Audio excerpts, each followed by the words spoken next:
వచ్చెనమ్మ వచ్చేను మన సంక్రాంతి పండుగ, తెచ్చెనమ్మ తెచ్చేను ముంగిట ముత్యాల రంగవల్లిక.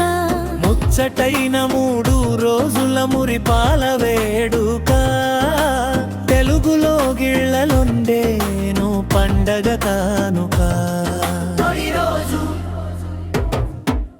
చలిమంటల వెలుగులోన భోగి మొదలాయే, పాత సామాన్లు మంటలోన కాలిమాయమాయే.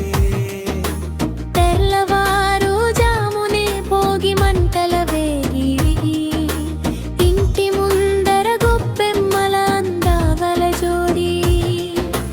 చిన్నారుల తలలపై భోగి పళ్ళ దీవెనలు, హరిదాసు కీర్తనలు, బసవన్నల ఆటలు. దుష్ట శక్తులు పోయి ఇష్టదైవం వచ్చే వేళ,